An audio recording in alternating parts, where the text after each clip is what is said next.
Ladies and gentlemen, welcome to the Spears and Steinberg podcast. Right here with Spears. How y'all feel out there? Steinberg. What time is it? Game time. 'Tis the season to be jolly. Fa la la la la la la la la. Nah, we gonna do that again, nigga. You just really fucked up my shit. I was going for some Berry Gordy type shit, and you really came in with the white man's destruction. Go and get that chuckle out, nigga. Here I go again. 'Tis the season to be jolly. Fa la la la la la la la la. All right, damn, son. This nigga. I got. Who's the retard? Radio. The first black retard with Cuba Gooding. Radio. I got the white radio with me. This is a special one, folks, being that we are getting into the holidays. This is a two-parter. This is Andy and I's top 10 Christmas movies. Or are they? Or are they? Yeah. And we are going to be discussing Elf, which I've never seen. What's the official name of the Chevy Chase one? It's Christmas Vacation. National Lampoon's Christmas Vacation. National Lampoon's Christmas Vacation. Of course, Die Hard. Is it or is it not a Christmas movie? That's the question. 4 Christmases. And then the one that Andy made me put my jaw on the floor because he said it stunk. Bad Santa. Dude! I have to question your comedic. You might have to hand in your comedian card, nigga. It just you said, and I want to really talk about that one close to last. Okay. But you said stunk. I can imagine if you said, 50-50, or it was okay. But you said a movie with Bernie Mac, a drunk, fucked up Billy Bob Thornton, Tony Cox, the most popular black midget, John Ritter, God rest his soul, and a quick funny scene with Octavia Spencer sucked. Yeah, I don't. Well, let's back it up because you want to make that one at the very end. So let's not get into it because I'll get into it. All right. Want to start with the one that I never saw that I finally saw, Elf? Yeah, we can start with Elf. Okay. The jury's out, dog. And I'm going to just say it. And this, again, it's subjective. But I've come to the conclusion. I've never seen a lot of Will Ferrell movies, but I've seen a handful. And now I've seen this one. And I know this was one of his biggest hits and most popular ones. The jury's out on me now. Here we go. I'm not a Will Ferrell fan. Will Ferrell does not do it for me like that. Now, I might have to hand in my comedy card because I know in the comedy world, he's considered royalty. But dude, I'm telling you, his style of comedy, these movies that he does, and this is going to bring me to 2 points. God rest his soul, Robin Williams. If Robin was still alive, there's only 3 dudes in the game that do that style of comedy. Those broad, loud, over-the-top, physical, cartoon-style character portrayals. Jim Carrey, Will Ferrell, and God rest his soul used to be Robin Williams, one of the masters at it. Now it's really only Jim and Will Ferrell. And I love Jim Carrey.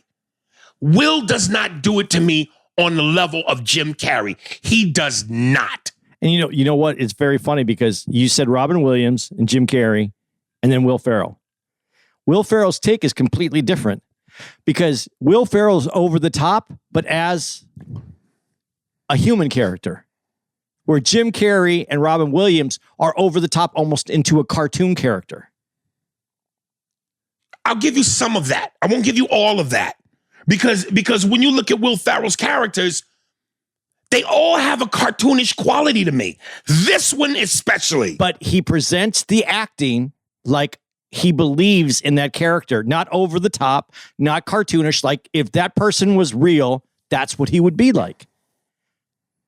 But he does it with such commitment to the character where, and I'm not taking anything away from Jim Carrey or Robin Williams. They went above the character. They went and made it outlandish. Jim Carrey in Pet Detective, that's an outlandish character. But you know what? Whether it was Jim Carrey in Pet Detective, particularly, again, the ass talking scene, but many others, or whether it's Jim Carrey in The Mask, Jim Carrey, especially one of my favorite movies, which I think is underrated, Cable Guy, Jim Carrey as the Riddler, Jim Carrey is an liar. Everything Jim does that's comedic to me is hilarious. Will Ferrell, I'm like, yo, man, it's not doing it for me. I gotta say though, that's the thing though, and when you said that, when you brought up those three guys, it's just a complete. Will Ferrell's take is completely different than the other two guys that you mentioned. Like if you think about it, if Robin Williams or Jim Carrey played that part, it would be completely different. It would be. I totally disagree. If they played that character, Elf, I think they would have all brought that with their own Jim Carrey-ism, Robin Williams-ism, Will Ferrell-ism. They would have all brought their own ism to it, but it would have all been the same in the way that was played. But over the top, it would have been like a big moment. Well, a big moment for me that I think is funny is when Will Ferrell, one of the biggest jokes is that he sits on his dad's lap and he's huge. They would have gone past that. They wouldn't have kept it undertone like that. I don't know. I don't think so. I definitely feel it would have been different than that. Jim Carrey his character he plays him big. The thing with Will Ferrell is he always plays his characters smaller. Oh, I don't know about that. That's my take on it. That's my take. That's what makes it funny to me. Because I believe that guy believes that he is the elf. Where with Jim Carrey and Robin Williams, they would take it above and bigger, and now you're just in another world. I don't know about that, dude. I don't know about that. I can't see them doing any more to it than what Ferrell did in terms of the silliness, in terms of the cartoonishness. They just would have put their isms on it. And it would have been bigger. Dude, and to my second point, how come, where is the black Jim Carrey, Will Ferrell? We don't have one black comedian that fills that lane. Not one. And I think the dude who should have been that dude was Tommy Davidson.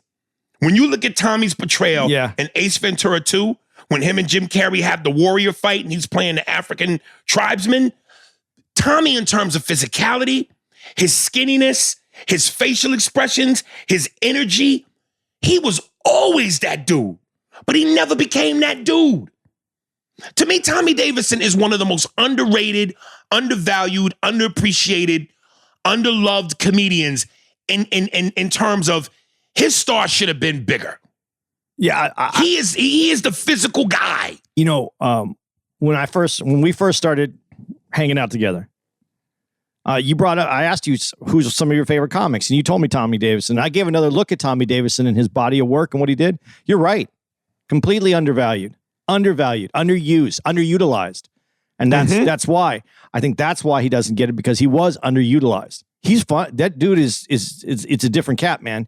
He is funny in a different and has a different way about him. But he was too old for it at the time. But Witherspoon kind of had that cartoonish, over the top, way too old. But I'm saying he had that, but not in the time to maximize that. Tommy Davidson did.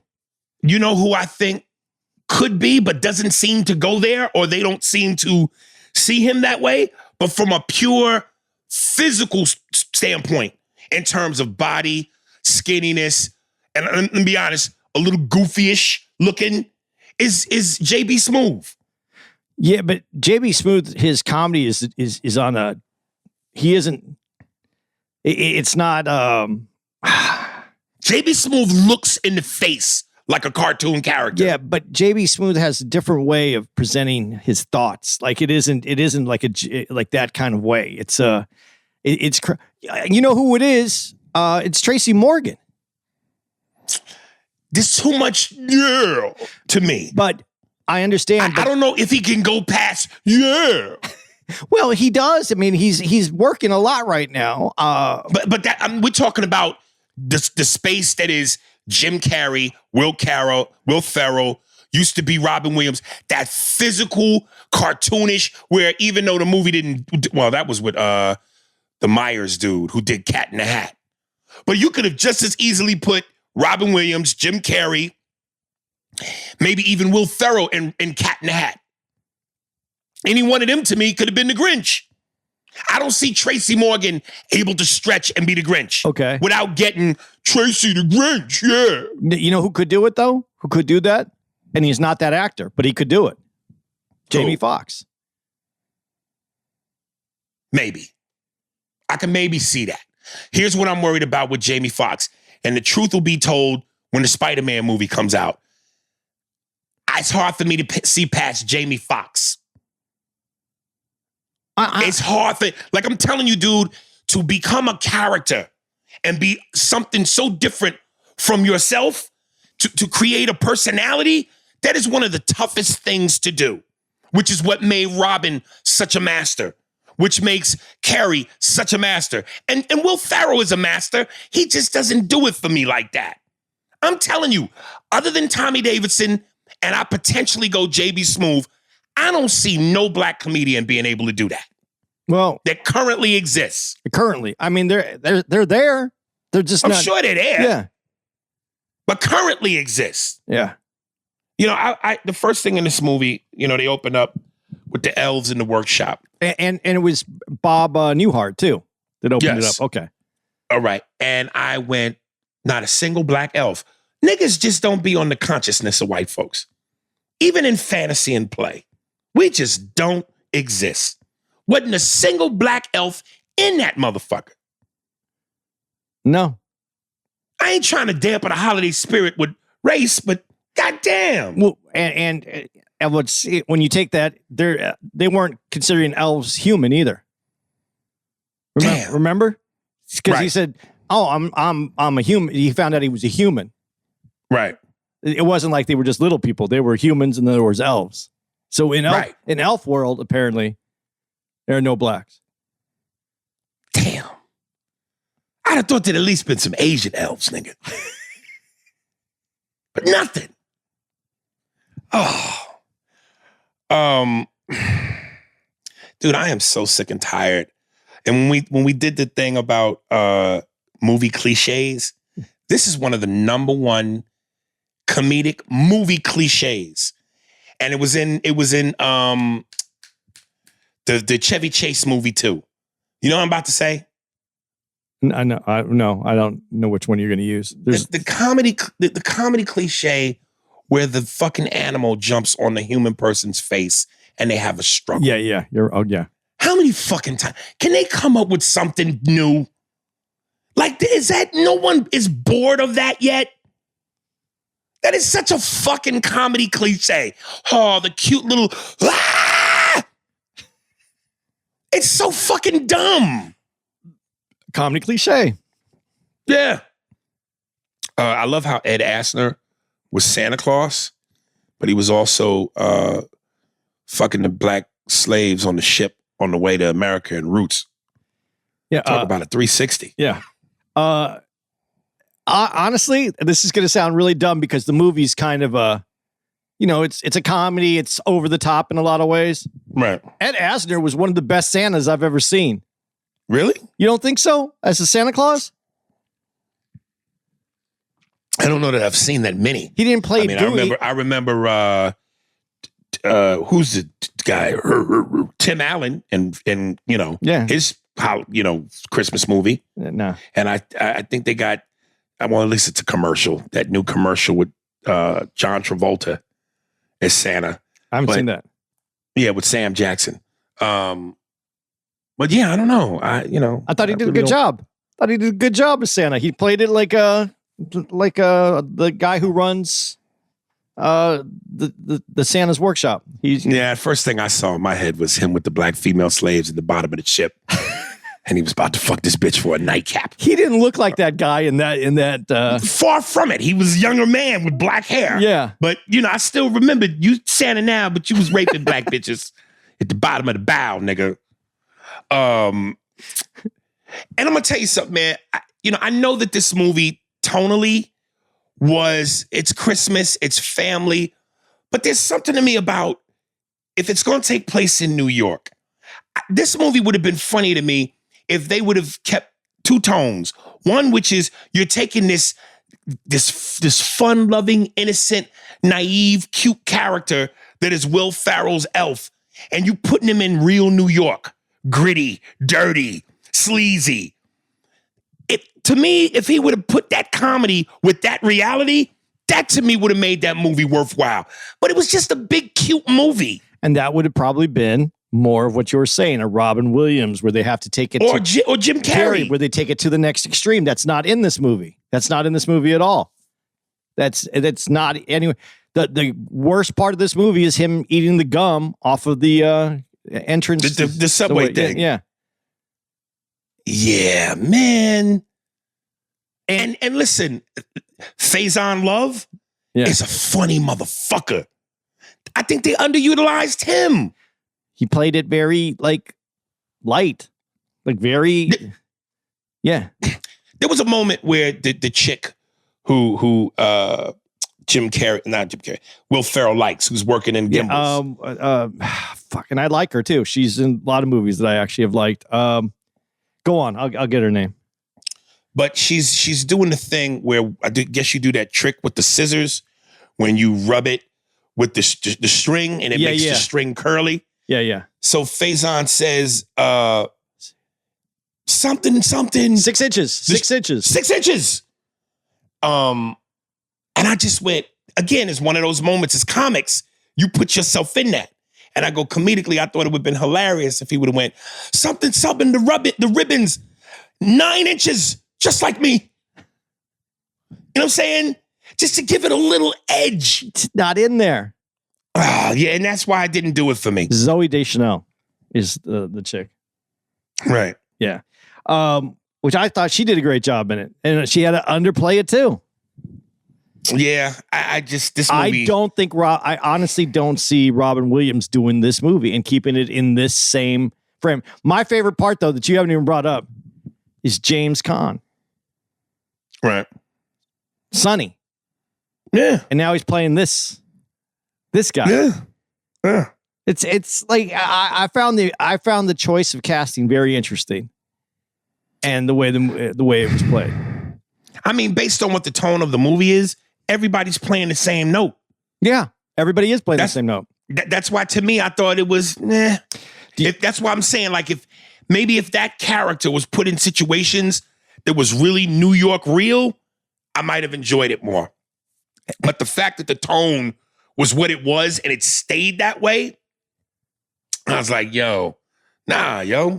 The funniest part that gets to the part like you like is when the kid tells the news reporter what her wish was about her husband, about her boyfriend getting off of his ass and getting married and whatever. That's the closest the movie gets to that tone. Yeah, I just the tone for the movie is when Will Ferrell walks into the restaurant and goes, "Congratulations, you did it! You did it! The world's greatest cup of coffee." And that's the tone for the rest of the movie. Even that scene where he was in the mailroom, and he got, he was amazed by the suction device, which sucked up the mail.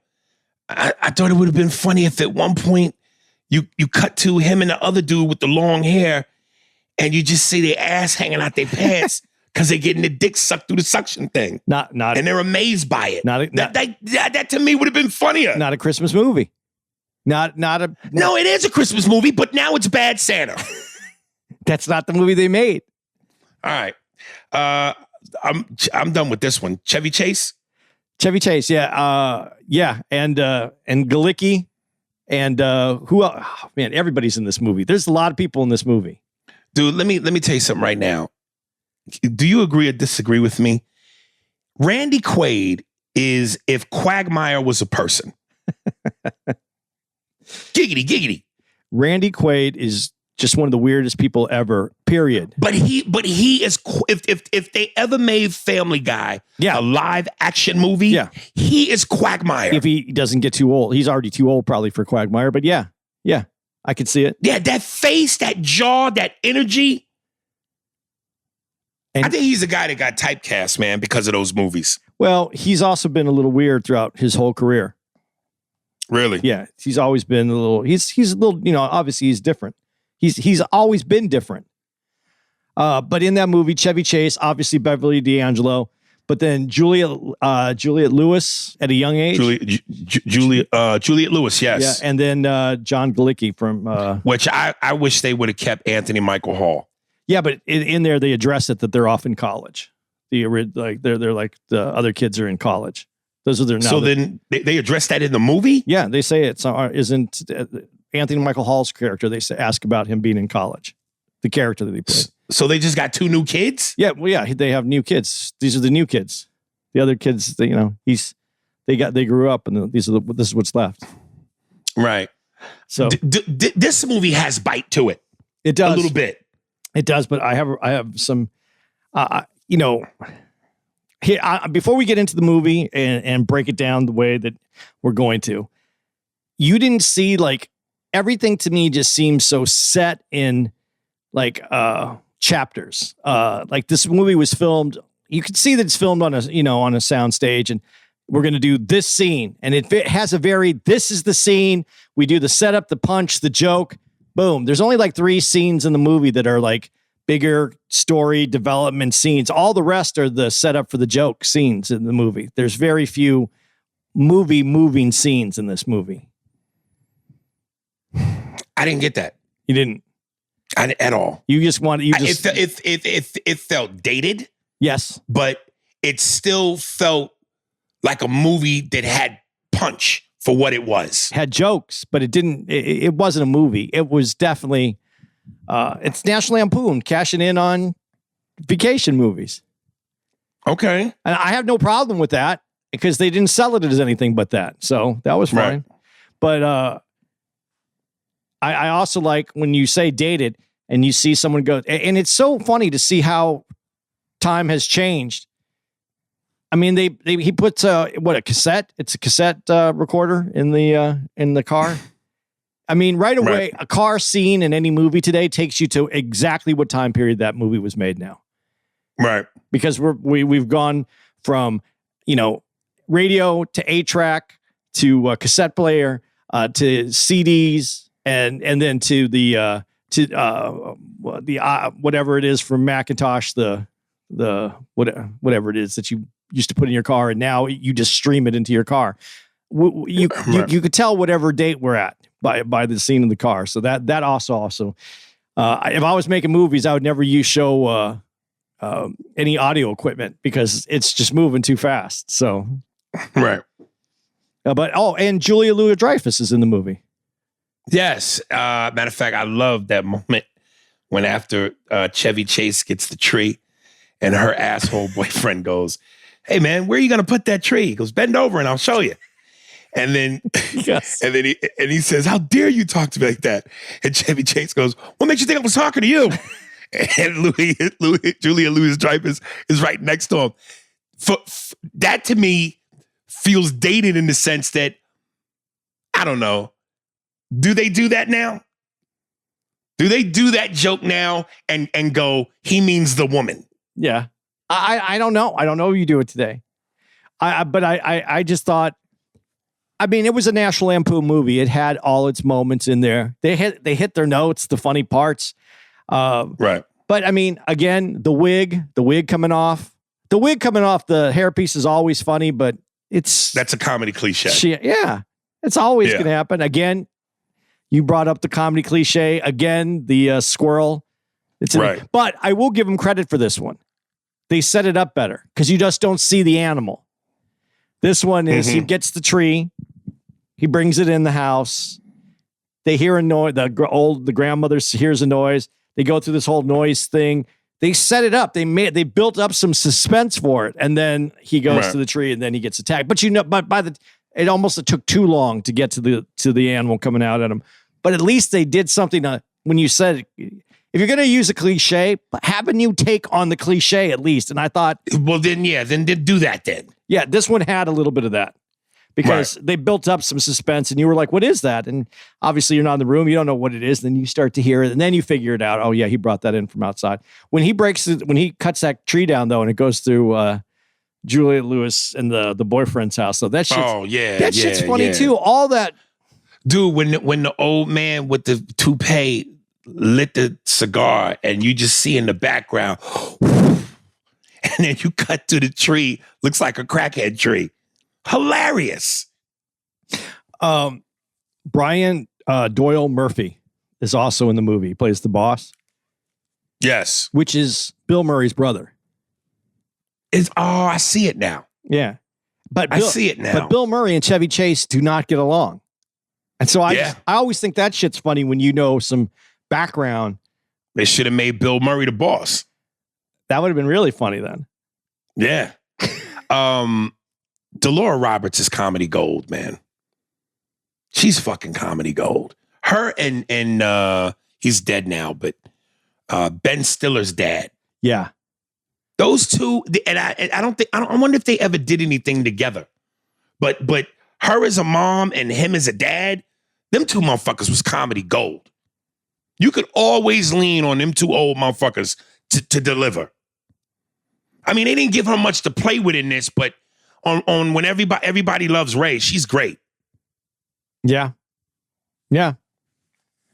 Yeah. Well, there, what else was she in with when they did Seinfeld, obviously. Who? Wasn't it her and Ben Stiller's dad? No. Which one are you talking about? I'm talking about Everybody Loves Ray.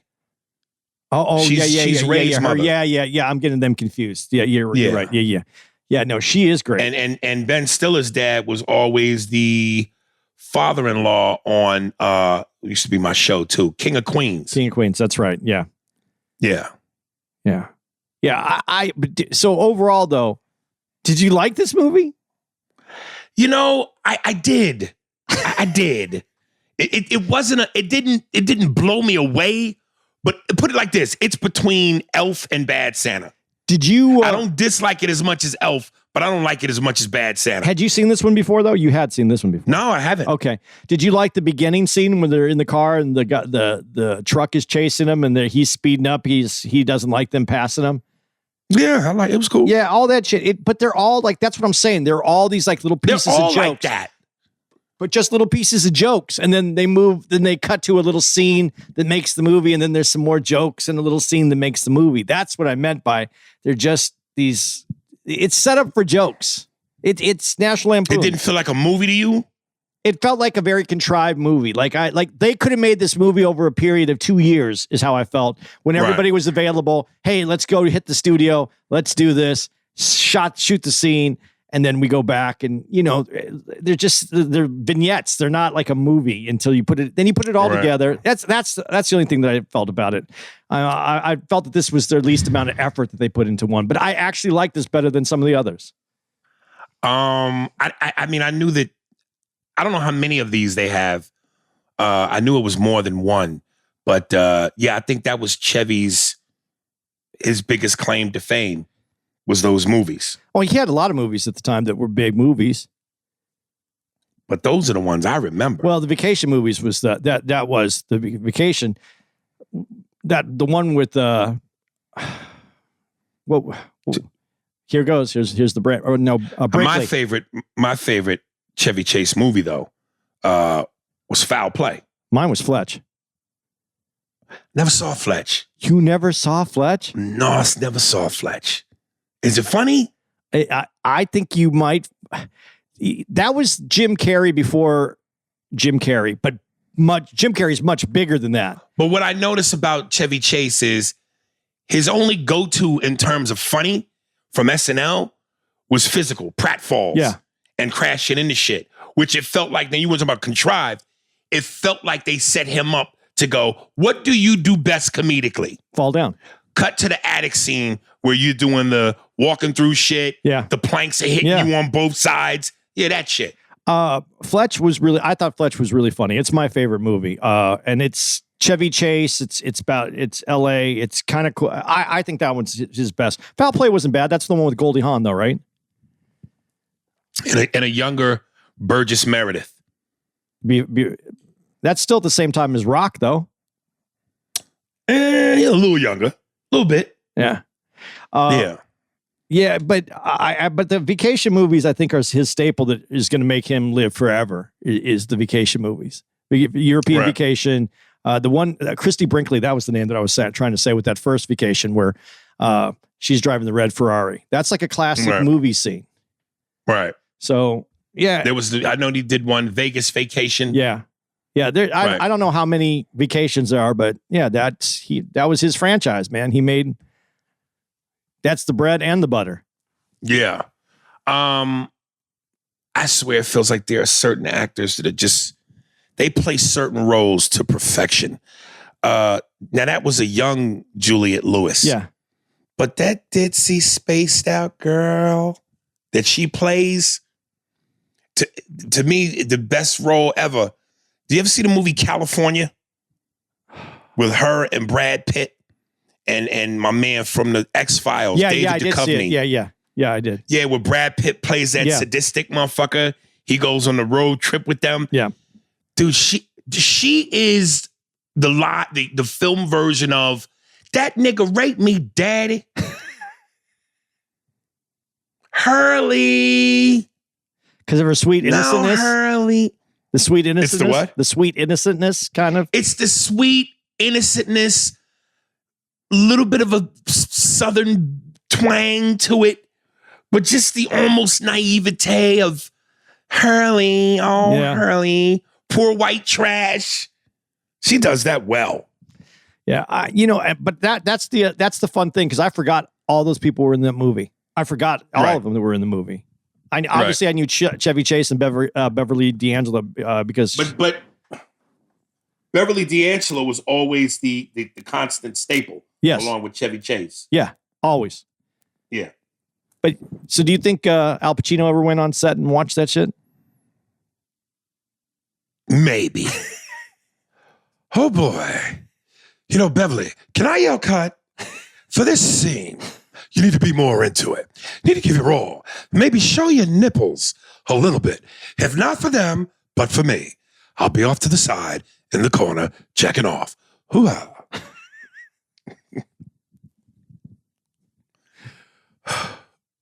That Juliette Lewis, she's going to be good when she gets older. Hope she does a movie with me. I'd love to fuck her in that character. She'll know it happened, but she'll forget.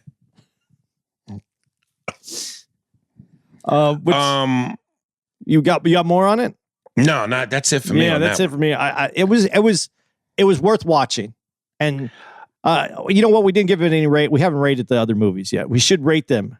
Family On a scale of 1 to 10? Okay, here's the scale: 1 to 10. Aries movie recommendation. 1 to 10. Aries.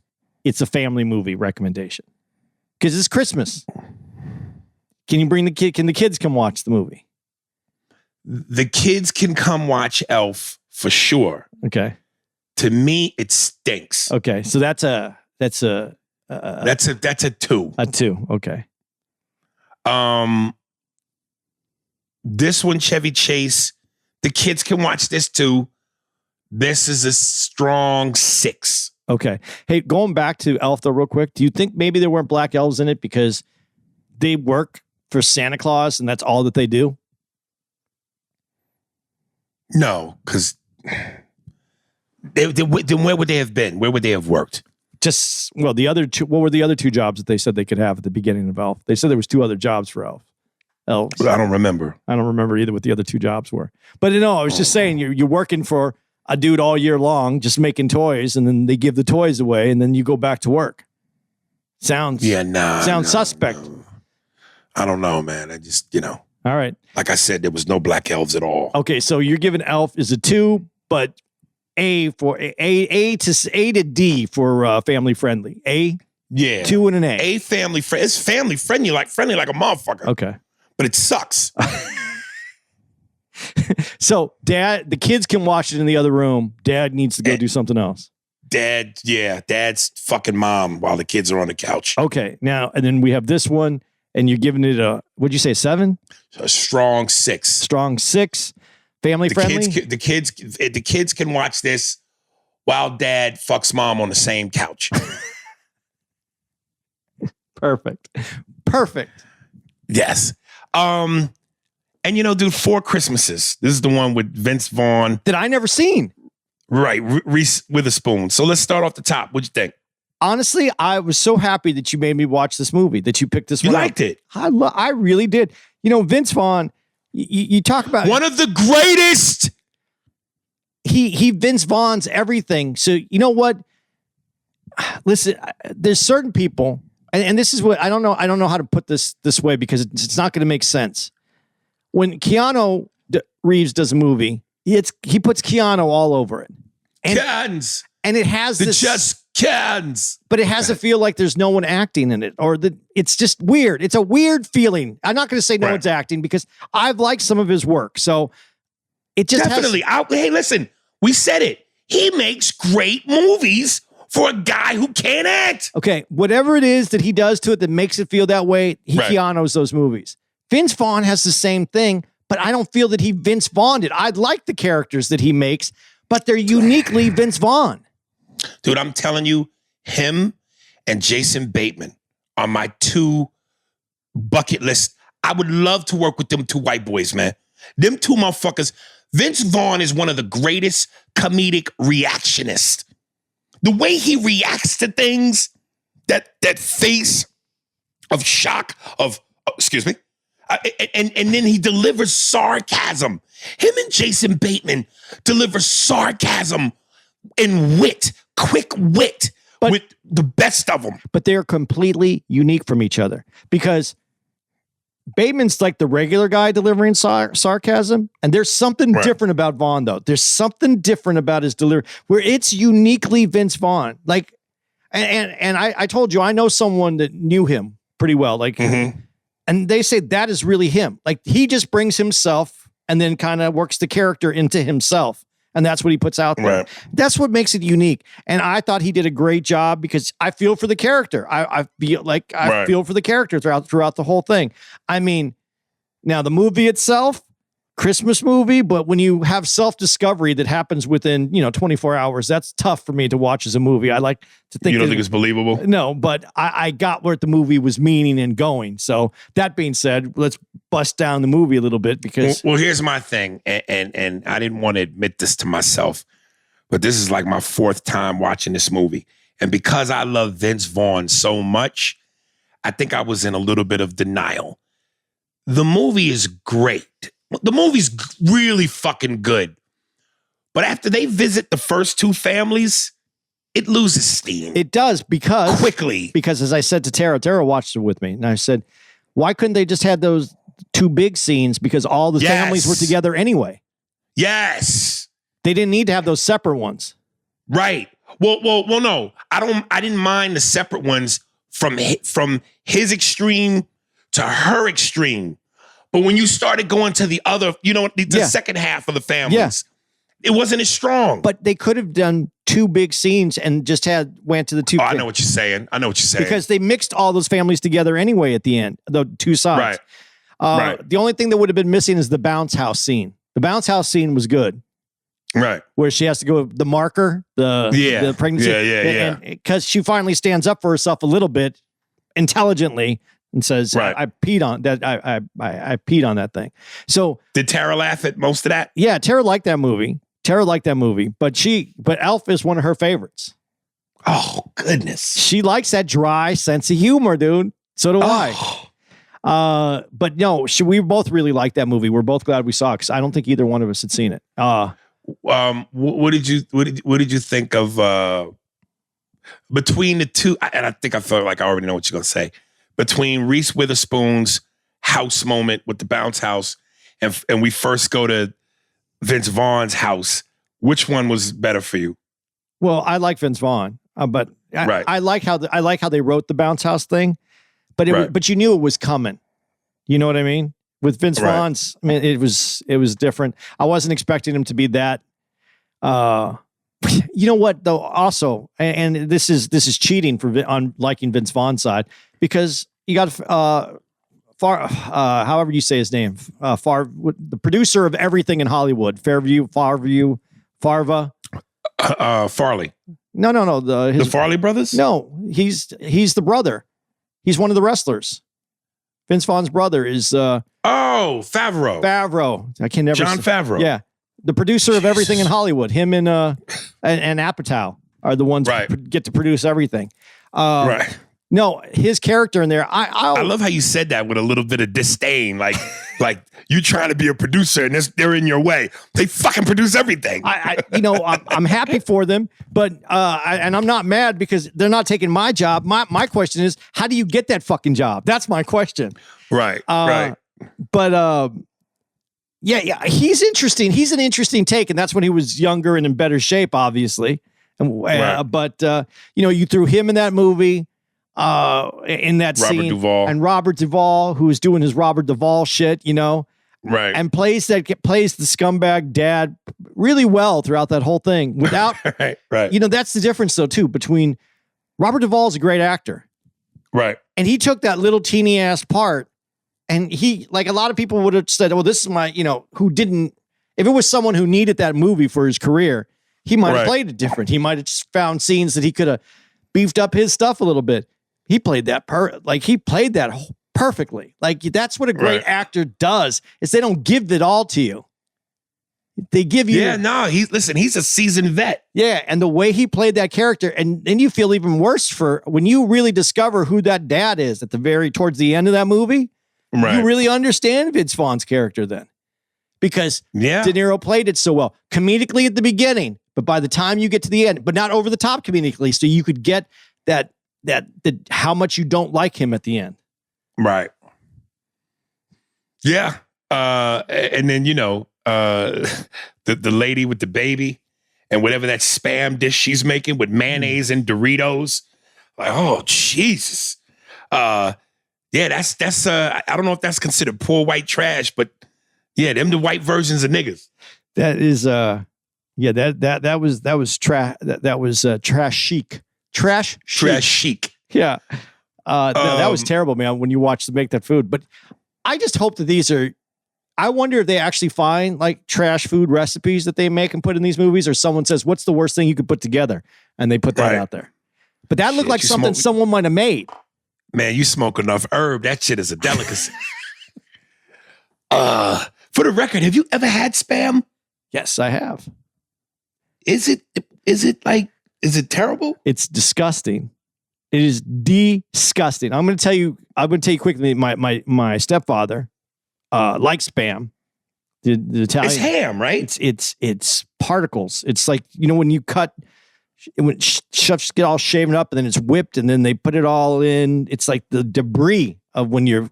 Jesus. And then they put that in there and they whip it up and then they make it into this paste and they put it in the can and that's what you pull out. And it sits on a shelf, meat on a shelf. My dad liked that. He grew up with it. And then my biological father, when I was about 11 or 12, we went to the Grand Canyon and we hiked all the way down. We didn't get to the bottom until the end of the night and everything was closed. And he had in his pack a can of Spam. And I'm going to tell you, the only thing grosser than eating Spam is when it makes its return. Oh, I know what you mean when you say that. You talking about doo-doo? No. It went in and it came right back out. 10 minutes later. 5-10 minutes later, that Spam had made a return to the earth. Oh. I was sick. My dad's thing growing up was Vienna sausages. Yeah.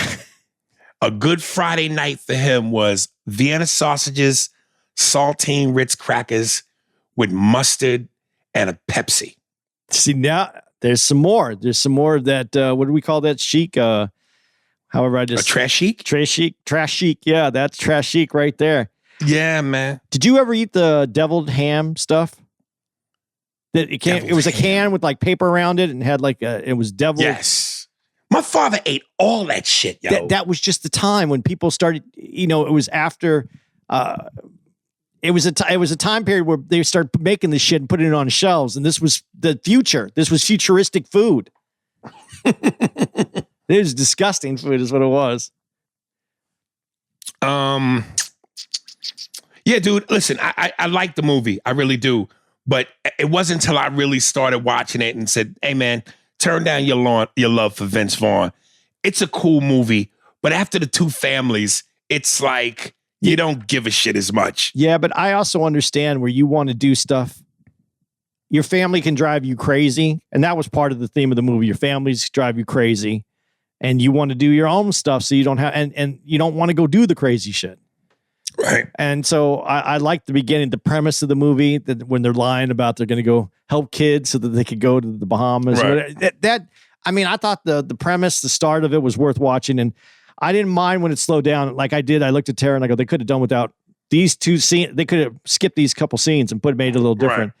But Mary Steenburgen is in that movie, who always plays a weird mom. Yep. She did great. So, yeah, I think that's a good, solid Christmas movie. I wouldn't mind that being on during if I'm at someone's house, that's on. I could talk to people less, and I'd watch that movie. Okay. Hot or not, Reese Witherspoon. In that I have a about her. And before you answer, let me just say, this is one of those where I go, I recognize that she's cute, but in order for me to truly be into her, I'd have to be a white guy. If I was a white guy, I would look at her and go, that's a bad bitch. I recognize she's cute, but for me to go bad bitch, I gotta be a white guy to tap into that white shit. Whereas I could look at Sandra Bullock, or I could look at a young Cindy Crawford and flat out just be like, or Ice-T's wife, Coco, yo, that's a bad bitch, period. Yeah. I fucks with her. Yeah, but that is a different thing with her, with Reese Witherspoon. That's what I'm saying. She's cute in this movie. She's actually cute. I think she's very cute in this movie. Like, her face is cute. It's young. It's very happy looking face. It's cute. But in all these other movies where she's supposed to be the hottest thing, no, she has some. No, she's not mine. There's a mouth thing with her. I'm not sure about. Shape. It's the shape of how it all comes together somewhere. The mouth and the nose and the cheekbones when she smiles. There's something in that mouth-nose combination, nigga, that feels very. I'm gonna call the police on you. No, something in my eyes that if me and her fucked around and I said the wrong thing, or, you know what I mean? I'm going to call the cops on you, nigga.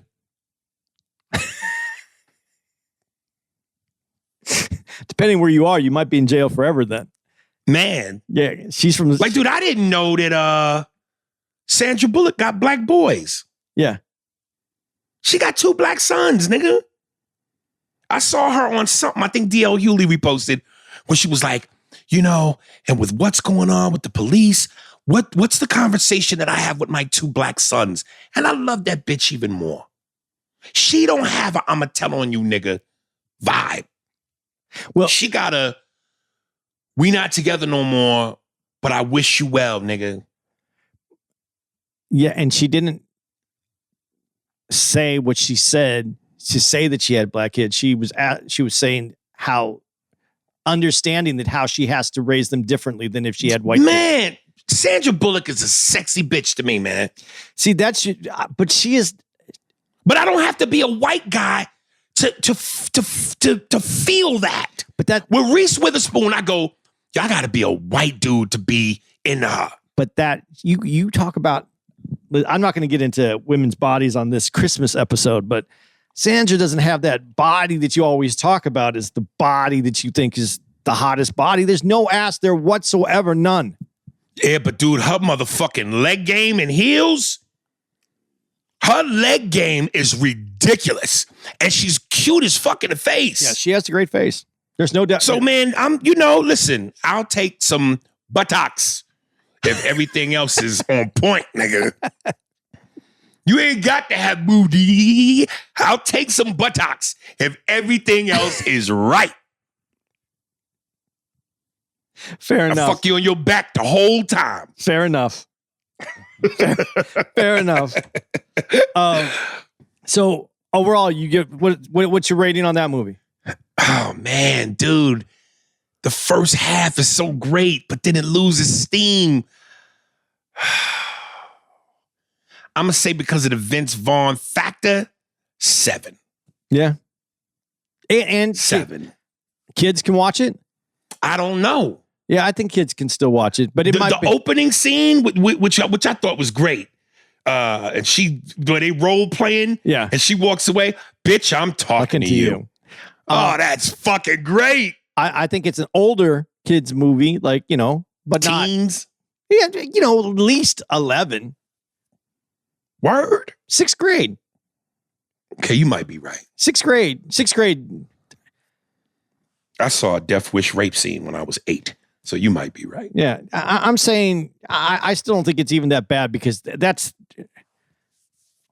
Yeah, I would live if my kid was there watching it, they're not going to catch all that anyway. That little beginning. Right. I thought it was good. They'll laugh at bitch. Yeah, my kids would. Right. But I thought it was good. It was good. I would stop and watch it if it was on Christmas. Oh yeah, we did. So what do you rate it? I'd give it about the same as you did, probably a 7, 6, 7. All right. And I would give watch the kids a B for watching for the family, I guess. That is definitely a Christmas movie though. And Elf's Christmas movie and Christmas Vacation, obviously. So they're all Christmas movies. There's no doubt denying those Christmas movies. Okay, what do we? Now here we go. Drum roll. Nigga, Andy, my brother, my brethren, my comedy comrade, my soldier on the stage, my dojo fucking protege. You said Bad Santa sucked. It did. Let's just all take, please, 5 seconds of silence for everybody that's listening to this podcast. Quickly roll your eyes, look towards the heavens, and go, Andy, what the fuck? Go ahead, man. First of all, I think it sucked worse because you told me how great it was. And it wasn't great. But I think I also sent you that text. I think it's dated because the references, the idea that midget versus little person, when John Ritter walks in, he goes, well, little midget, I don't know what you call him, we are so far past that point. Okay, but wait. But some white people live in that world where they don't play catch up. We talked about it on the Fairy Godmother. When you say some people seemingly, there are some white people that live in that universe. Yeah, but I don't, so it didn't do anything. Dude, if I see a midget, I swear to God, the first thing that comes to my mind is midget. I don't think little person. I think midget. Well, that was the word forever, and it wasn't to be disparaging. So why wouldn't you think that? That's where you come from. But he walked in and he's like, and John Ritter's so good. I didn't feel like he was great in that. I didn't feel like that was the best use of him. Dude, the moment the movie starts out, and I said this before, it had a voiceover. 98% of the time when a movie has a voiceover, it's fantastic. It had a fucking voiceover. And then again, Octavia Spencer, John Ritter, Tony Cox, a fucked up Billy Bob Thornton, who plays that shit to perfection. Bernie Mac. What? Yeah. It didn't come together. Him peeing on himself, him falling down. Not funny. The quotables. I'm gonna fuck you so hard you won't shit right for a month. That was funny. That was funny. That one that one. The grandmother playing soccer with her tits. What? That didn't make you laugh? Soccer with her tits. It was funny, but it wasn't like it just didn't get me. I thought it was going to be this great. I thought there was going to be so many just digs and innuendo and fucking back and forth. It wasn't. It was like one fucking line and then they move on. Pee in your pants. Dude, Santa Claus pissing himself isn't funny to me. I don't know why. It just wasn't funny. Oh. When the kid came over and he goes, I'm on my fucking lunch break. And the way the lettuce falls out of his mouth. That was funny. That was funny. That was funny. But I expected that. Bernie Mac eating an orange is hilarious. Hysterical. That was and you know what? It was in the movie, the way that they do everything, Bernie Mac was the most subtle character in the whole movie. And he was funny because he was subtle. The rest of the movie is just, it felt like it was just trying to be funny. Him at the bar with Billy Bob, with Billy Bob, and Billy Bob tells Tony Cox, man, you can't drink worth of shit. I'm 92 pounds, you dick. Yeah. That's funny. Dude, it had some lines, but it wasn't like, I thought it was going to be back and forth. That the even, exchange between Bernie Mac and Tony Cox when they would call him, nigga, I'll put you up my ass. And then that whole exchange, nothing. it was funny. Oh, dude. Wasn't funny. It's funny. I felt like you could rewrite that and make it a much better movie. So you think Elf is funnier than this? It's different. And because of its difference, yes. Oh, shit. Oh, shit. Yeah. Whew. When that little kid sat on Billy Bob Thornton's lap with all the chocolate on his face and he sneezed and blew chocolate snot all over Billy Bob Thornton. And they left it on for like 2 scenes. Yeah, it was pretty funny. That was funny. The funniest part was that they left it on for the 2 scenes to me. That was funnier. That was an unapologetic snot on your face. That scene where Billy Bob comes up to show up to be Santa Claus, he don't even have his beard or his hat on. And you could tell he is wasted. And he fucking falls and trips over the deer and starts kicking it till he destroys it. What? Yeah, not that funny to me. It was just it was like bits. It wasn't funny. It was a lot of bits. A lot of bits, but wasn't. Oh, nigga. Yeah. Then when they did the callback to Octavia Spencer, and she's like, I ain't fucking with you with your kinky ass, because I can't shit right for a month. That was funny. Callbacks are funny. When he's fucking the girl in the pool while he's supposed to be Santa Claus at the kid's house. Funny. You of all the times you keep going, that was funny. You might have said twice, You said a lot of, that was funny. No, but it was funny, but it wasn't fun. Like nothing got me like where I can't stop laughing, where I want the next scene.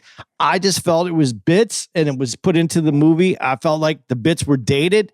I don't think we do. I didn't see, and you know I like dark comedy. So the idea that they killed Bernie Mac should have been funny to me. The way they killed him, it wasn't even funny. It wasn't fun. It wasn't a fun movie. What's a fun way to kill a nigga? They could have killed him 1,000 other ways, but I don't know. Give me one good funny way to kill a nigga. I think it would have had to have more setup, something accidental, but it made him a killer. It took funny out of the movie. It took because they made the midget a killer. The midget. Yeah, because his girl. That in and of itself is hilarious. Because the girl runs him over with a car. The kid was the funniest part of the movie, and he wasn't funny, but he was the funniest part of the movie. But he's the funniest part of the movie. That's a very unshared opinion. He's so fun. To be a straight man like that in that movie was unbelievable. Oh, man. Big shout out to Tony Cox and Peter Dinklage, the 2 most popular midgets in Hollywood. Did Tony Cox die? I don't know. Because he hasn't been working lately. I think he passed away. Let's see. But Peter Dinklage is the go-to midget. You know who that is? Yeah. Yeah, Game of Thrones. Yeah. He was an elf, too. Yeah. He's the one that he goes, oh, you work here? You work, yeah. And he kept calling him dwarf or elf. Yeah. And they got mad and had the physical fight. Another comedy cliche.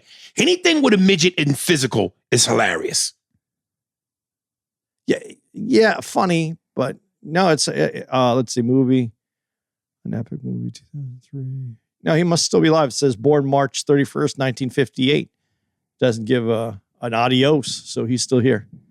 Doesn't give an adios. Hilarious. That's hilarious. Damn, dog. Did you Oh, my watch it again? Did you watch it though this week when you said you're going to watch them all Yeah, again? I watched it this morning. And you thought it was funny still? Man. Dude, when he's wherever he is and the alarm clock goes off and he throws the alarm against the wall, followed by 4 beer bottles, and each time he throws something, he's cursing. Yeah, that shit was dark and hilarious, Dude, man. I seen them. All these things have been done. That's why it just was. And maybe this movie But did it that's before. the case for a lot of movies. Yeah, but it just, like I said, it just didn't get me. I didn't. The one thing I didn't understand, maybe you can explain this to me. Remember in the bar when they would cut to him looking at the Indian dude mean mugging him? Yeah. And then they cut to the parking lot and he's trying to ass rape him and bend him up. They never explained what that was about. Because he was gay. He kept the guy. The Indian dude was gay. Yeah, but he didn't want to admit that he was gay. So he's mad because he thought that was Billy Bob was gay. Wanted what was? Oh, yeah. I didn't get the connection to Billy Bob and him and why he was mad at Billy Bob. But I felt that way about the whole movie. I felt like none of it really connected. I really did. Dude, a kid kicking. One of the funniest scenes of the whole thing to me is everybody getting hit in the balls. And that's like comedy cliche. A million times we've seen that. That's what I'm saying. And that was one of the funniest scenes because that's what the whole movie was. A bunch of like getting punched in the balls. So it was just comedy. one big cliche. Yeah. Oh, you bugging, dude. So you have even no interest whatsoever in seeing Bad Santa 2? None. No, the only thing I'd like to see is how they put it all back together because now he's apparently found some of his soul. He's supposed to be a better person, Billy Bob, now. That's insane. So I think that would be interesting. Did I lose you? All right. You froze. You still there? Ah, shit. What is going on? Yo. Hey, Steve. Having some technical difficulties. I lost Andy. I'm going to try him back. Obviously, you'll edit this.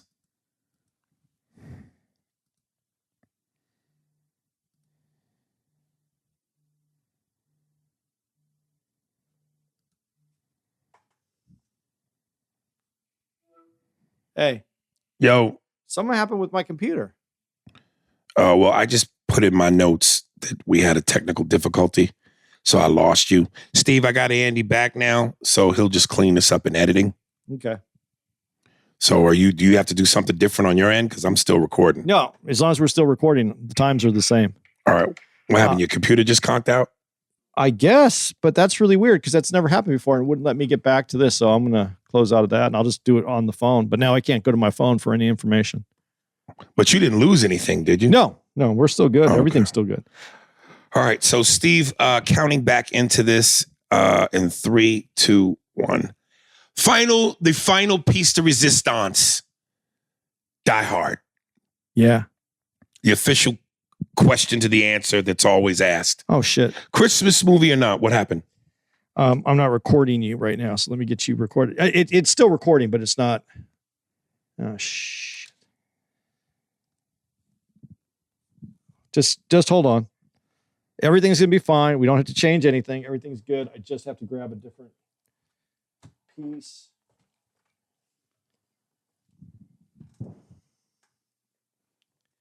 Dun, dun, dun, dun, dun, dun, dun, dun. All right. All right. There we go. I don't know what happened though, but it doesn't make a difference as long as it's working now. All right. So here we go. Go ahead. Count that back in. Let's do it. All right. Counting back in 3, 2, 1. The final piece of resistance. The question that is always asked that we still have yet to have an answer to. Die Hard. Christmas movie or nah? I think it's a Christmas movie. I think it's a Christmas movie with the biggest stocking stuffer of all time. Man meat. I thought you were going to say grandma's titty meat. No. Dude, I'm going to tell you something right now. It's not until you watch Die Hard 1 that you realize how horrible the last two are. Yeah. And I say that because, you know, the thing that's great about Die Hard 1 to me is, even though it's obviously a man-food movie and an action movie, it felt like they didn't try to be bigger than what it needed to be. But it feels like whenever they start making action sequels, the explosions need to be more, everything needs to be louder, everything needs to be bigger, more violence, which usually means the script sucks. Yeah, but if you got a decent script with the right amount of action, that's enough. Yeah, but you know, as much as I love a good ham and cheese sandwich, there's such a thing as too much ham. But you know, that movie didn't even have a script. No. It had the original script. They fired the script. They fired the script writer, and they were redoing it day to day as it was happening. And the reason that there's no the scenes don't get bigger. This is one of those cases like in the Rocky where they had to do the thing with the Zamboni and on the ice rink instead of the city shut them down. They wouldn't let them do that helicopter scene. They let them do it that one time. They had one take. That's why it's that one scene. Otherwise, there were supposed to be 3 passes. There was only one. So moral of the story, you don't always need to be bigger to be better. No. And the other thing is, though, let's be honest about this movie. If you go back, and there's tons of documentaries on the movie, but there's a really good Die Hard documentary. Let me stop you real quick. To anybody, if you want a good recommendation, speaking to Andy's point, there's a series that I love on Netflix called The Movies That Made Us.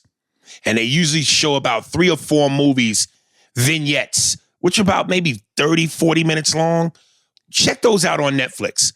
One of the season 2 just came out where they cover Halloween, Friday the 13th, Nightmare on Elm Street, and RoboCop. The very first one that I saw covered Die Hard, Forrest Gump, Ghostbusters, and something else. Anyway, but yeah, go ahead, Eddie. There's also, I think it's on Prime. I think it's an hour and a half, 2-hour documentary on Die Hard, which was really good. I mean, it's kind of boring unless you're really into the nuttier things behind the scenes. But Die Hard doesn't get made today because one, the lead actor. First of all, there's no one famous in the movie at the time. I mean, what's the lead? Bruce Willis? Yeah, Bruce Willis. He's not famous. He's not a movie star. He's on Moonlighting. Until this. Yeah, he's on Moonlighting. He's on a TV star. And before we watched it, I watched it again with Tara. I played the Seagram's wine cooler commercial that's on YouTube because I said, hey, this is what he was doing before this movie came out. He was doing this with the same time as the Moonlighting. But the fact that they didn't have a script ready, they didn't know what was going to be done. There's no way a Bruce Willis, a famous actor like that, would do a movie like Die Hard without a script, without everything being prepared, without knowing what the ending is. If you watch the movie, I'm just going to give you the spoiler, and you probably already know this. The beginning of the movie, you see them come out of the truck, right? Right. The end of the movie, you see the ambulance come out of the truck. If you go to watch the beginning of the movie, there's no ambulance in the truck. Right. Because that scene was written at the end. They didn't know how it was ending. Up until the last few days, they didn't know how the movie was going to end. So this is a very interesting movie to me. And the reason I say it's a Christmas movie is because it's a gift. This movie being made was a gift. And it takes... Yes, man. Listen, of all the franchises, Rambo, Rocky, Terminator, the Die Hard series, but this movie in particular, one of the greatest movies ever made, one of the greatest action movies ever fucking made. And what I loved about it, and I thought kind of made it a little bit unique, here's a hero with no shoes and socks. And you see him, the glass and the bloody feet. He really came off like an average Joe for an action movie. Whereas, absolutely big. Yeah. Yeah. Yeah. Big. And they sold it because in the beginning of the movie, he tells you, I couldn't leave New York. I had 6 months of criminals that were coming up to with cases because I'm a New York City cop. You got that he was this dun, dun, dun, but without superheroes. Right. Without superhero power. That's what I'm trying to say. So you got the regular guy. Yes, he was such.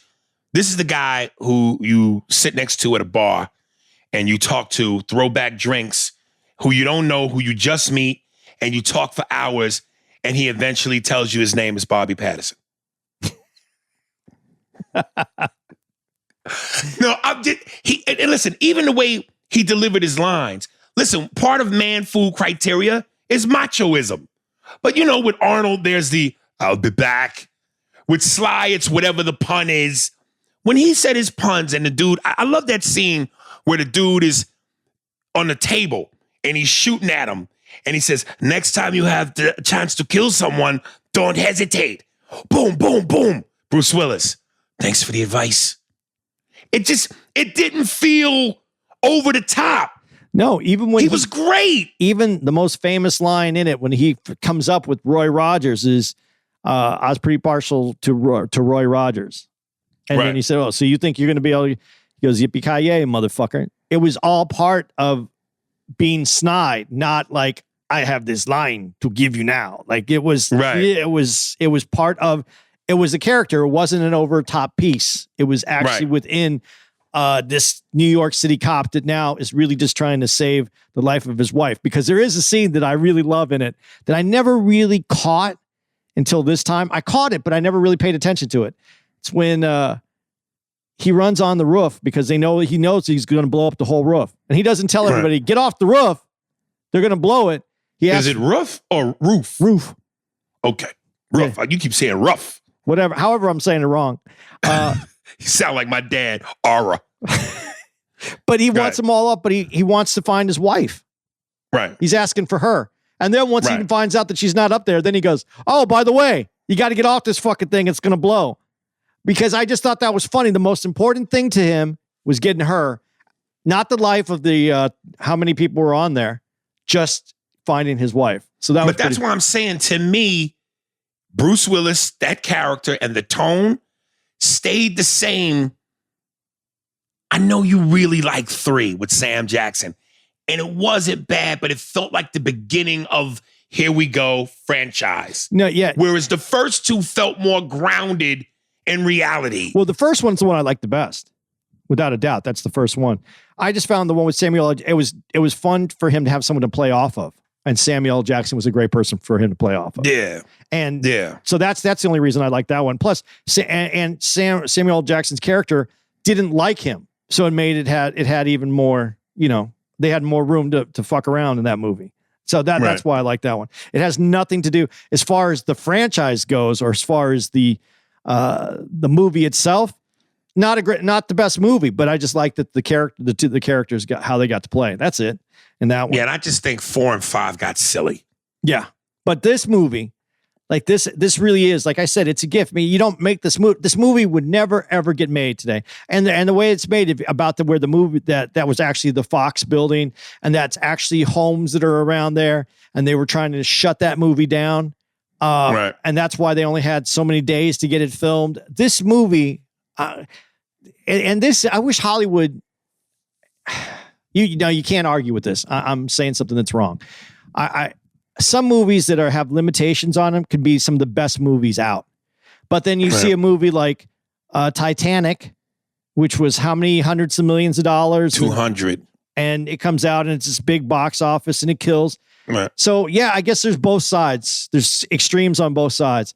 But I really prefer the more cut down, let's get it done. How do we do this movie? And some of the great movies are Rocky and Die Hard because of these limitations. Let me ask you this. In terms of the franchises, Rambo, Terminator, this, and Rocky, just the first movies of each one, which is the best first one? Name them again. Rambo, Rocky, Terminator, and Die Hard. Dude, they're all see, to me, out of all those movies, they're the better ones of all the other ones that came after them. But I think, to me, Terminator 2 to me was 50 times better than the first. I didn't care for the first much. I like the first one. The one I would go with, though, I think, and it's probably just because of my age when it came out and what it meant to me, I'd say Rocky. Okay. First Blood's another one. I didn't care for much. I like the bigger, better version in Rambo 2. Or maybe even Rambo 2 and 3. No, I felt they started getting silly. Really? Yeah. But the reason I like the original Rocky, I think, is just because my dad took me. It was such a big deal at the house. It was those moments where my dad, my stepfather, wasn't a happy person. For a moment in life, and for like a week after Rocky, he was a happy guy. So I think that's why that holds up to me. But when I watch them, out of all those movies that I like the best, which I felt was done, and the things that I know about them and how they were done, I do like Die Hard probably the best. And your stepdad was Italian, right? Right. So that movie to him, he fucking beat up those fucking niggas. It was fucking great. It's the happiest time of my fucking life to see an Italian guy go in there and fucking smash all these fucking eggplants, those fucking whopper head motherfuckers. Almost close. But what he would say, it's pretty close. This is what he said. He said, these black guys that put on all those muscles, they can't swing them muscles. It's too tight. They're not loose. See how Rocky, how he had muscle underneath that thickness. That was really him? Yeah. Now, see, I told you, my dad was the opposite. Man, can't no white man beat up them niggas like that. Bullshit. Look at the history books. Look at them. Muhammad Ali, Kid Norton, George Foreman, Ernest Shavers, Mike Tyson. When you ever see a white man kick niggas' asses like that? Fucking Jersey Joe Walcott, motherfucking Rocky Marciano. Only reason why he beat Joe Louis. Joe Louis is an old fucking man. Let him see that nigga in his prime. That's bullshit. Niggas always been fighters. Fuck goddamn Italians. Yeah. Dude, there's a moment, that first moment in Die Hard where the first, what was them niggas? German? The bad guys. Was they Germans? They were Swedish. Swedish. Yeah. Via. One of them niggas. When they go to Bruce Willis, and Bruce Willis puts the gun in his head and he says, "You won't shoot me. You're a policeman. There are rules for policemen." and Bruce Willis says to him, yeah, that's what my captain keeps telling me. Do you think, oh shit. What is going on? Steve, we had it again. Jesus, I lost Andy again. Again, we'll count I keep back losing into the this. signal. Once I get Andy. You there? Yeah. Why do I keep losing you? I don't know. Or is that me? I don't know. It just said poor connection and then it dropped off. But all right. So I just good? told Steve same thing. Okay. Yeah. So I'm counting back into this in 3, 2, 1. So do you think it would have been hokey if in that same moment the guy goes, "You won't shoot me. You're a policeman. There are rules for policemen." And instead of saying what Bruce Willis said, he goes, "Yeah, tell that to black people." And then hits him in the head. I think there was a better way to do that, but yeah, it could be done. I think it would have been, but this is before everybody had a camera, and apparently that wasn't happening to black people before there was cameras on phones. Right. I think I'm about to lose you again. You there? Yeah. Yeah, I'm seeing the signal on my phone. Steve, please clean all of this up. I'm going to keep counting back in. I don't know what the fuck is going on, but we keep getting disconnected. Shit. Are you there? Do you see me though? No, I had a call come through. I think that's why that was. I don't see you, but I can hear you, right? Okay, yeah, I see you, but yeah, you're fine. You're recording fine. Okay, I'm gonna end it and call you right back. I'm gonna put this thing on pause airplane mode. Airplane mode. No, I'm not gonna pause nothing. Okay. All right.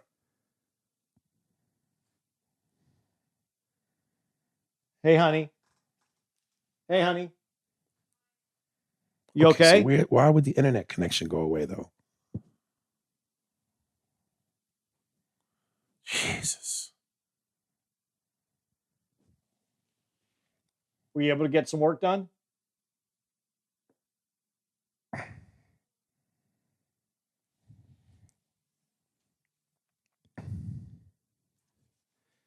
All right.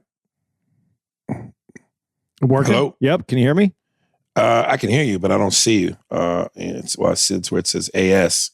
I don't see you. I don't know. Let me see what kind of bars I'm getting here.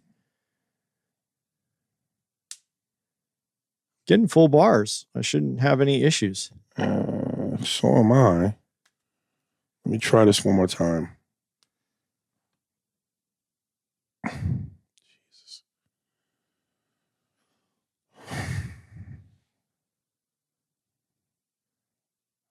How about now?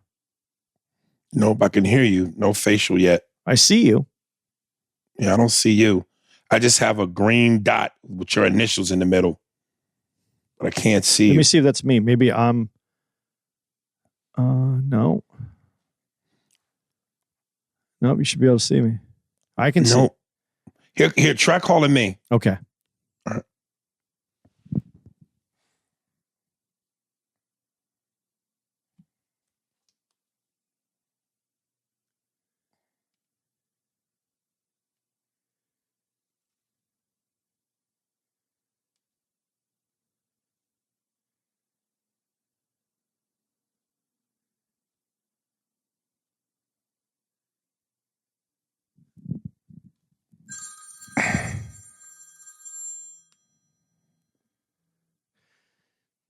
How about now? No, I don't know why I can't see you. I can hear you just fine, but Okay. I can't see you at all.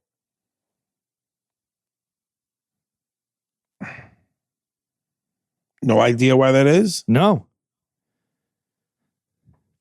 Let me try something. Let me see something else.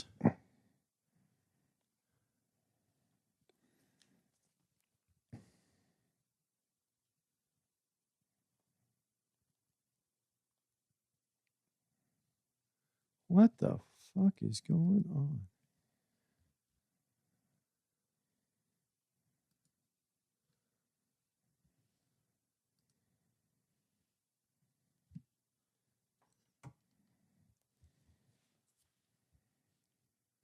Yeah, I don't know what's going on.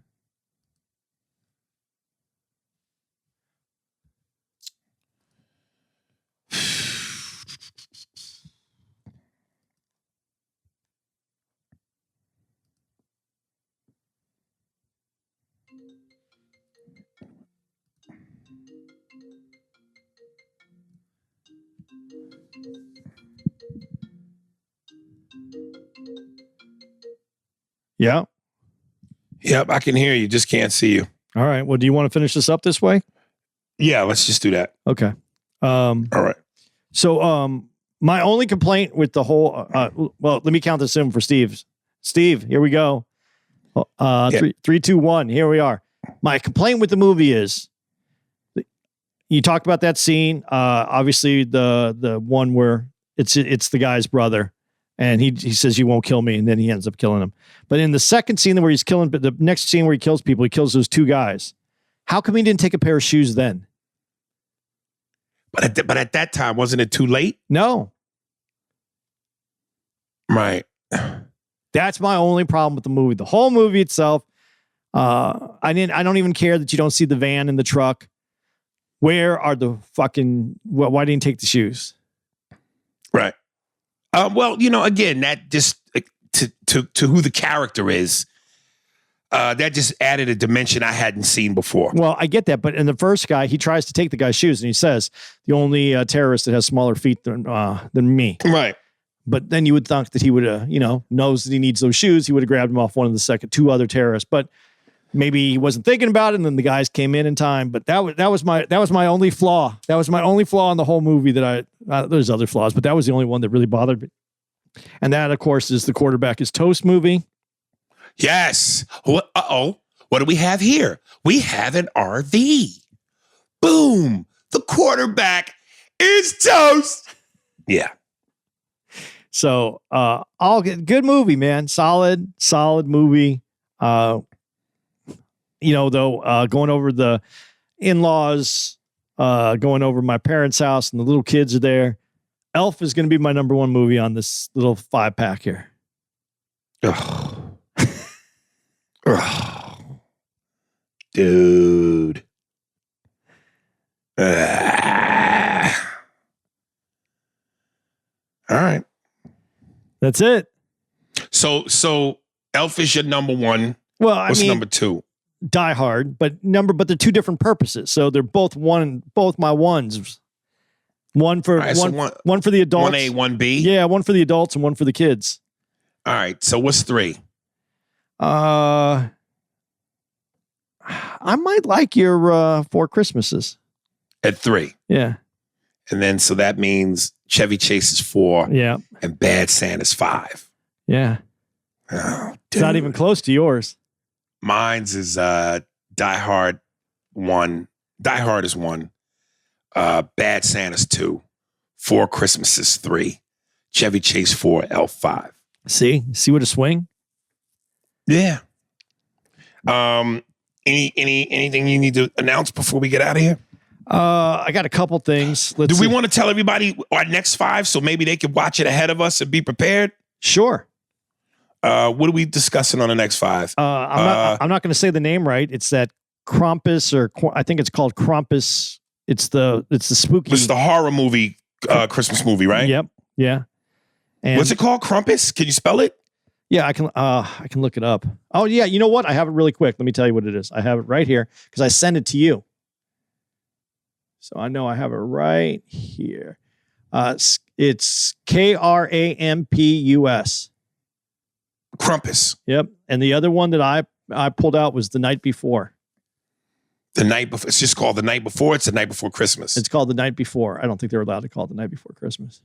What's the tone of it? Comedy? Comedy. It's comedy. It's I think it's funny. Who's in it? Seth Rogen. All right, Anthony Mack and the dude, fuck. He was in the Spider-Man with Tobey Maguire, played his best friend. Yeah, I know who you're talking about. I just don't know his name. It only got a 69 on Rotten Tomatoes, and audience is a 61, but I thought it was funny, so. All right, and then there was Jingle All the Way with Arnold Schwarzenegger, Phil Hartman, and Sinbad. Yeah, yeah. Jingle All the Way, Fred Claus, another Vince Vaughn one with your boy Paul Giamatti. Yeah. Yeah. And The Ref. And what was the other one? The Ref. And The Ref with Kevin Spacey and Dennis Leary. And that's the one, that's the one what's going to be, is it a Christmas movie? No, but it is a Christmas movie. I know it's a Christmas movie, but it's not a Christmas movie. Neither is the Krampus, but it is a Christmas movie. Okay. So we're dealing with movies that are not Christmas movies, but are Christmas movies. Yeah. Okay, folks, these are the transgender of Christmas movies. Look at you. Look how progressive you are. You see? All right, give your announcements. Let's see. We're going to be in Miami again for New Year's, the 30th through the 2nd. Miami Improv. Then we're going to be at Helium St. Louis the 6th through the 9th.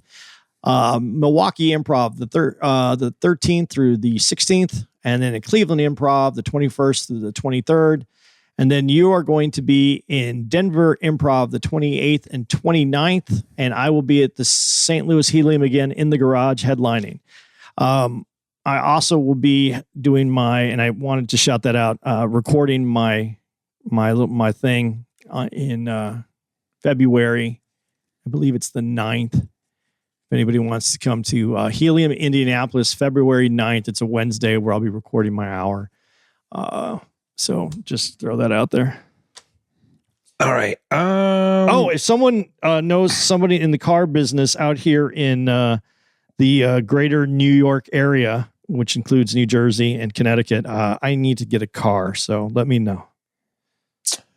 All right. As always, folks, Spearsburg Pod for Patreon, Instagram, Facebook, YouTube, Twitter, and I think that's it. Musical any guest? yes, any questions, concerns, or whatever you want to get off your chest there. Your chest there, read it here. Hit me up, ariespears45@hotmail. That's the email. And I'll read your shit and try to help you express yourself. Coming up, this person does not give a name. The song is called Disguise. The Way to Disguise. They didn't give a name. They didn't give their social media handles. They're not ready for success. They're living in their mother's basement. I'm just here to facilitate their dreams to a certain extent. It's called The Way to Disguise. Enjoy. You might want to give them their name. The name of the band is Mother's Basement. Yeah, this is from the mother's basement.